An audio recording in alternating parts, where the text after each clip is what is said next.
নমস্কার বন্ধুরা, আজকে আমি বানাতে চলেছি এই দেখতে পাচ্ছেন পুকুরের বোগো মাছ।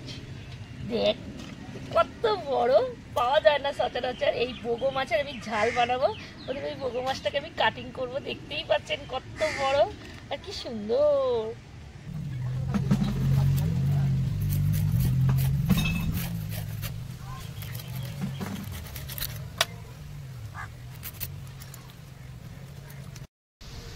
বন্ধুরা, এই বোগো মাছটাকে কেটে আনলাম, কেটে ধুয়ে নিয়ে এসেছি।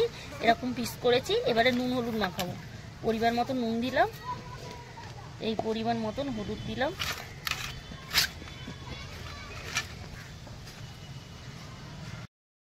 এই বন্ধুরা বোগো মাছটাকে কেটে ধুয়ে নিয়ে এবার নুন হলুদ মাখানো হয়ে গেছে। 15 মিনিট আমার রেস্টে ছিল। এবারে ভাজতে যাবো। তেল আমার গরম হয়ে গেছে কড়াইতে। মাছগুলো এক এক করে ছেড়ে দেবো।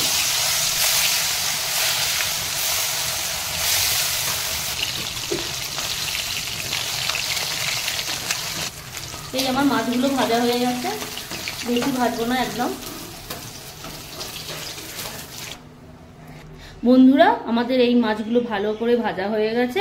এবার আমি মাছটা ঝাল করতে যাব।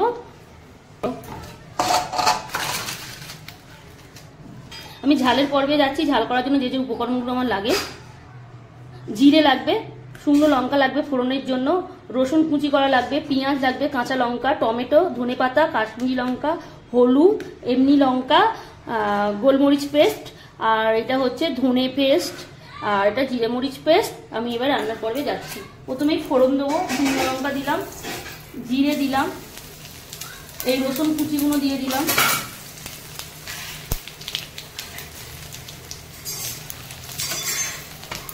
এবার পেঁয়াজগুলো দিয়ে দিচ্ছি,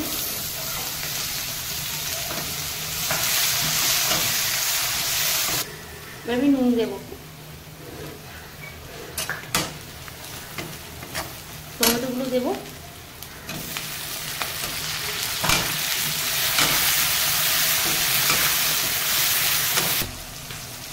এই আমার পেঁয়াজ আর টমেটো পুরো ভাজা ভাজা হয়ে গেছে। এবার যে মশলাগুলো আছে, এই যে পেস্টগুলো আমি দিয়ে দেবো। ধনে, গোলমরিচ, পরিমাণ মতন হলুদ, ধনিয়া পাতা, কাশ্মীরি লঙ্কা, জিরে মরিচ,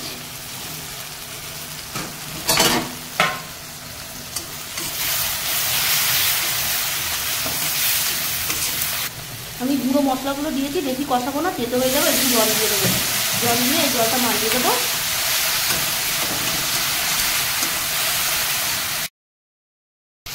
এই আমার মশলা কষানো হয়ে গেছে, তেল হয়ে গেছে। এবার জল দিয়ে দেবো।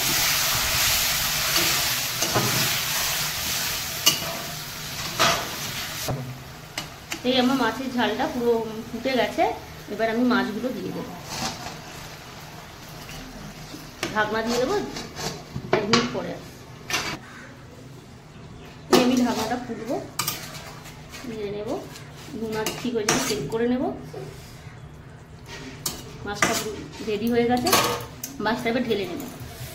এইভাবে আপনারা বোগো মাছ বানাবেন, হেবি সুন্দর হয়।